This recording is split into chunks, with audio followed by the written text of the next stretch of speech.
दोस्तों, एक व्यक्ति जीवन भर मेहनत करके बहुत सारे पैसे, नेम, फेम, रुतबा सब कुछ कमाता है, लेकिन एक दिन अचानक उस व्यक्ति को हार्ट अटैक आता है। उसको हॉस्पिटलाइज किया जाता है। हार्ट अटैक से तो डॉक्टर उसको बचा लेते हैं, लेकिन वो जीवन भर के लिए पैरालाइज हो जाता है। जब व्यक्ति के साथ ये घटना घटती है, वो हमेशा हमेशा के लिए पैरालाइज हो जाता है। जब घर परिवार वालों को, उसके बीवी बच्चों को पता चलता है कि ये जीवन भर अब ठीक नहीं होने वाले हैं, तो उसके बीवी और बच्चों ने भी उसका साथ छोड़ दिया। उसको संभालने वाली सिर्फ उसकी एक नौकरानी थी। जो काम पत्नी को करना था, वो सारे काम उसका नौकरानी करती थी। वो नौकरानी उसके लिए उसकी पत्नी से बढ़ के हो गई थी। लेकिन वो व्यक्ति अपने बीवी बच्चों से काफ़ी दुखी हो गया था। वो अपने आप को मौत के हवाले करना चाहता था, वो मरना चाहता था, लेकिन उसके दिल में एक राज छुपा हुआ था। उस राज को वो सिर्फ और सिर्फ अपनी पत्नी को ही बता सकता था। लेकिन उसकी पत्नी तो अब उसके साथ रहती नहीं थी। उसकी पत्नी ने तो उसका साथ छोड़ दिया था। फिर इस राज को किसको बताए वो? क्योंकि उसकी नौकरानी, आज के समय में उस नौकरानी का अहमियत उसकी पत्नी से ज़्यादा उसके जीवन में हो गया था। ये सोच करके उस राज की बात को वो अपनी पत्नी को बता देता है। दोस्तों, ये क्या था? वो कौन सी राज की बात थी जो सिर्फ अपनी पत्नी को बताया जा सकता है? और उस राज की बात को उस व्यक्ति ने अपनी नौकरानी को बता दिया। मतलब कि उस नौकरानी का अहमियत उसके जीवन में उसके पत्नी से भी ज़्यादा हो गया था। दोस्तों, काफ़ी रोमांचक कहानी है। ये स्टोरी आपके दिल को छू जाएगी। मेरा दावा है कि आप इस कहानी के अंत तक पहुंचते पहुंचते रोमांचित हो उठेंगे और आप सोचने के लिए मजबूर हो जाएंगे कि क्या एक नौकरानी कभी पत्नी का भी फर्ज निभा सकती है। दोस्तों नमस्कार, मैं हूं सुधीर राय और स्वागत करता हूं आप सबका आपके अपने यूट्यूब चैनल क्राइम और साजिश के इस नए एपिसोड में। दोस्तों, वीडियो शुरू करूं उससे पहले मेरा आप सबसे निवेदन है कि कृपया चैनल को सब्सक्राइब कर लीजिएगा, बेल आइकन को प्रेस कर दीजिएगा, वीडियो को लाइक करके एक छोटा सा कमेंट कर दीजिएगा, जिससे हमारा हौसला बढ़ता रहे। दोस्तों, आपके एक लाइक और कमेंट से हमारे अंदर एक नई ऊर्जा का संचार होता है। दोस्तों, देर न करते हुए कहानी की शुरुआत करते हैं। ये कहानी दिल्ली के नांगलोई इलाके की है। नांगलोई में एक बहुत ही संभ्रांत और बहुत बड़े बिजनेसमैन, जिसका नाम होता है अशोक दहिया। अशोक दहिया अपने परिवार के साथ, अपने 3 बेटे और अपनी पत्नी के साथ नांगलोई में रहते हैं। बहुत बड़े कारोबारी होते हैं, बहुत बड़ा इनका बिजनेस होता है, काफ़ी पैसे, धन दौलत वाले होते हैं। इन्होंने अपनी शुरुआत एक छोटी सी दुकान से किया था, लेकिन अपनी मेहनत, अपनी लगन के बल पर आज दिल्ली में इनका नाम था। दिल्ली के अंदर इनकी चर्चाएं थी। कई जगह इनकी कंपनियां, कई सारी फैक्ट्रियां, बहुत सारी प्रॉपर्टी थी। और इस प्रॉपर्टी को बनाने में उन्होंने अपने शरीर का ख्याल नहीं रखा। एक दिन अचानक उन्हें हार्ट अटैक आता है और उस हार्ट अटैक के बाद जब इनको हॉस्पिटलाइज किया जाता है, तो डॉक्टर उस हार्ट अटैक से तो इन्हें बचा लेते हैं, लेकिन इनको पैरालाइज हो जाता है पूरा शरीर। इनका पूरा शरीर में लकवा मार जाता है, पूरा शरीर काम करना बंद कर देता है। डॉक्टरों का कहना था कि अब ये हो सकता है कि जीवन भर बिस्तर पर ही पड़े रहें, जब तक जिएंगे हो सकता है कि बिस्तर पर रहें। कोई चमत्कार ही है जो इन्हें सही कर सकता है, नहीं तो सही होने का चांस 90 और 10% है। दोस्तों, घर वाले काफ़ी दुखी होते हैं, तकरीबन 1 साल तक इनका ट्रीटमेंट हॉस्पिटल में चलता है, लेकिन कोई भी सुधार नहीं होता है। फिर हॉस्पिटल इनको डिस्चार्ज कर देता है और घर वाले घर पे लेकर के आते हैं। डॉक्टरों का कहना था कि अब इनका सेवा करिए, कब तक जिएंगे हम नहीं बता सकते हैं, आप लोगों को सेवा का मौका है, अब सेवा करिए। बीवी बच्चे घर पे लेकर के आ जाते हैं उनको, लेकिन आज के ज़माने में कौन बच्चे माँ बाप का सेवा करते हैं। धीरे धीरे समय बीतता है, बच्चे अपना रास्ता बदलने लगते हैं। तीनों बच्चे दूसरे दूसरे जगह फ्लैट लेकर के रहने लगते हैं। अब घर पे उनकी पत्नी बचती है, लेकिन पत्नी भी अब अपने पति से बोर होने लगी थी। अब उसे भी पता था कि जीवन भर ये बिस्तर पर ही इनको रहना है। कब तक मैं इनको देखूंगी, कब तक इनको झेलूंगी, कब तक इनको लैट्रिन बाथरूम कराऊंगी, कब तक इनको संभालूंगी। और एक दिन ऐसा आता है कि वो पत्नी भी अपनी नौकरानी से कहती है, नौकरानी जिसका नाम होता है रश्मि, उनके घर की खास नौकरानी होती है, जो काफ़ी दिनों से इनके पास रह रही होती है। इनके घर का सारा काम करती थी, सब कुछ देखभाल करती थी, सबका सेवा सत्कार करती थी। काफ़ी सुंदर और सुशील औरत थी, काफ़ी मेहनती थी। तो मालकिन कहती है रश्मि से कि रश्मि,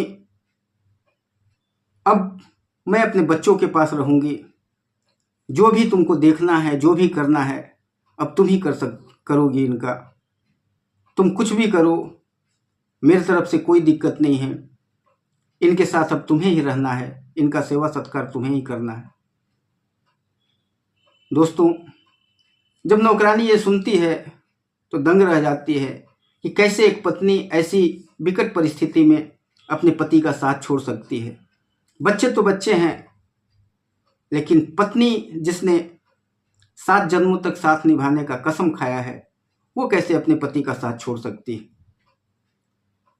रश्मि मालकिन से कहती है, मालकिन कोई बात नहीं, मैं मालिक का सेवा करूंगी, लेकिन आप भी अगर साथ रहेंगी तो मेरा हौसला बना रहेगा।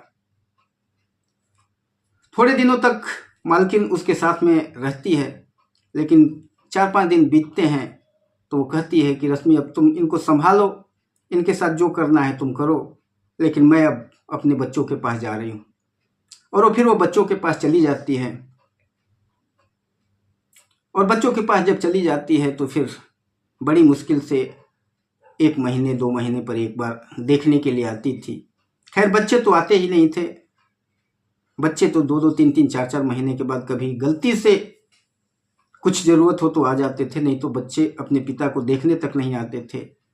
ये आज के कलयुगी बच्चों का काम है। पत्नी भी अब बहुत कम आती थी देखने के लिए, सारा काम रश्मि के ऊपर ही था। रश्मि अपने मालिक का बहुत ही ध्यान देती थी, उनको सब कुछ करवाना उस रश्मि का ही काम था। जो काम एक पत्नी ही सिर्फ कर सकती है, वो सारे काम वो नौकरानी कर रही थी। उनको लैट्रिन बाथरूम, खाना पीना, उनके कपड़े चेंज करना, उनके अंडरवियर को चेंज करना, हर चीज़, शरीर, पूरे शरीर में मालिश करना, ये सारे काम जो एक पत्नी को करना था वो अब नौकरानी कर रही थी। धीरे धीरे वो देखते हैं अशोक दहिया और सोचते हैं कि कैसी किस्मत है मेरी, कैसा समय आ गया है कि जिसके लिए सब कुछ किया, पूरी जीवन हाड़ तोड़ मेहनत किया मैंने, और वो सब छोड़ करके चले गए। और एक आज जिसको कोई रिश्ता नहीं है जिससे, और वो आज हमारा ये सब काम कर रहा है जो पत्नी को करना चाहिए। अशोक दहिया और रश्मि के बीच में धीरे धीरे लगाव बढ़ता जाता है। अब अशोक दहिया एक दिन रश्मि से कहते हैं, रश्मि, अब मुझे दिल करता है कि मैं अपनी जान दे दूं, अब जीने का मन नहीं करता है। जब जिसके लिए सब कुछ किया हमने, वो सब ने साथ छोड़ दिया, तो अब इस जीवन में जी करके क्या फ़ायदा है। रश्मि कहती है कि रश्मि उनके मुंह पर हाथ रखती है, कहती है कि मालिक, ऐसे अपने दिल को छोटा मत करिए। आपकी पत्नी नहीं है तो क्या, मैं हूँ आपके साथ में, आपको कभी भी मैं किसी चीज़ का मौका नहीं दूंगी। आपको जो चाहिए, जैसे चाहिए, मैं सब कुछ करने के लिए तैयार हूँ। अशोक दहिया काफ़ी निराश थे, लेकिन रश्मि की बातें सुन करके उनके जान में जान आती है और रश्मि को कहते हैं, रश्मि मुझे पता है कि तुम्हारा पति काफ़ी सालों पहले ही गुजर चुका है। तुम्हारे 2 बच्चे हैं छोटे छोटे। उन बच्चों की परवरिश और उनकी देखभाल करने के लिए तुम यहीं पर आ जाओ और हमारे पास ही रहने लग जाओ, क्योंकि अब हमारे इस घर में हमारे बीवी बच्चे तो हैं नहीं और तुम्ही को सेवा सत्कार करना है। और जब तुम यहाँ नहीं रहती हो तो मुझे काफ़ी कष्ट होता है। मुझे पता नहीं तुमसे अब क्या लगाव हो गया है कि जब तक तुम नज़रों के सामने नहीं दिखती हो तब तक मुझे बिल्कुल अच्छा नहीं लगता है।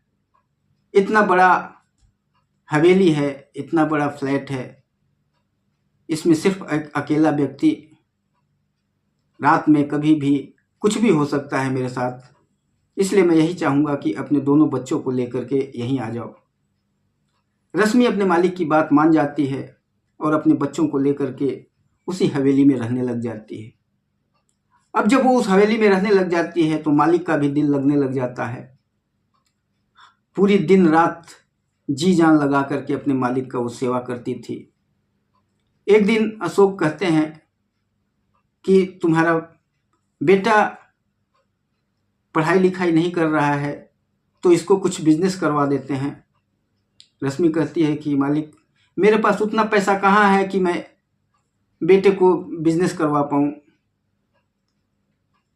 तो फिर अशोक दहिया कहते हैं कि पैसे की तुम चिंता मत करो, मेरे अंदर, मेरे दिलो दिमाग में काफ़ी दिनों से एक बात थी जो मैंने छुपा करके रखी थी अपने बुरे समय के लिए, जो मैं सिर्फ अपने पत्नी को बताने वाला था, वो आज मैं तुम्हें बता रहा हूँ।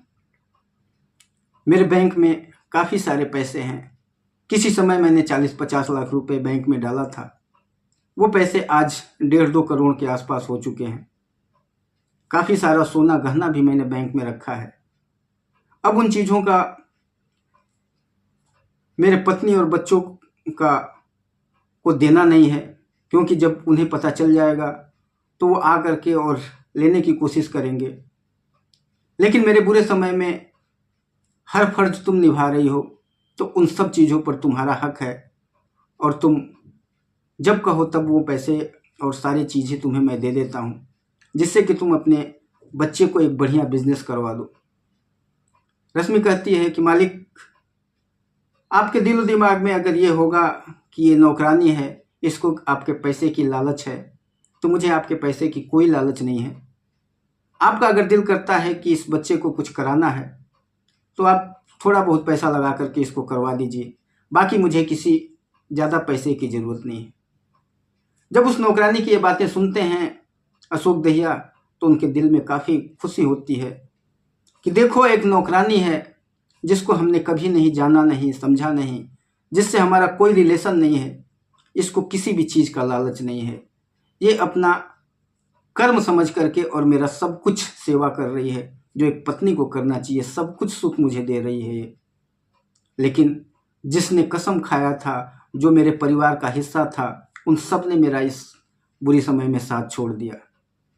ये सारी चीज़ें सोच करके उनका दिल द्रवित हो उठता है और रश्मि को कहते हैं, अपने बेटे को बुलाओ, एक गाड़ी मंगाओ और अभी मैं बैंक चलूँगा। रश्मि एक कार मंगाती है, उसमें बैठा करके बैंक लेकर के जाती है। बैंक में उनके पास 1.5 से 2 करोड़ रुपए और 1-2 केजी सोना, वो सब कुछ था। वो सब सारी चीज़ें रश्मि का अकाउंट खुलवा करके और रश्मि के अकाउंट में ट्रांसफ़र कर देते हैं। रश्मि मना करती रहती है, लेकिन वो नहीं मानते हैं और ट्रांसफ़र कर देते हैं। जब ट्रांसफ़र कर देते हैं तो आने के बाद कुछ अपने व्यापारियों से बात करके और रश्मि के बेटे का एक बढ़िया बिजनेस करवाते हैं। समय आगे बढ़ता है, रश्मि के बच्चे का बिजनेस धीरे धीरे प्रोग्रेस करने लग जाता है, बढ़ने लग जाता है। अब रश्मि के अकाउंट में जब पैसे आ जाते हैं तो रश्मि शहर के बड़े से बड़े डॉक्टर के पास जाती है, उससे मिलती है और सबसे राय मशवरा लेती है, डॉक्टरों से बातें करती है, डॉक्टरों को घर पे बुलाती है, एक्स्ट्रा पैसे दे दे करके घर पे बुलाती है और इनको दिखाती है।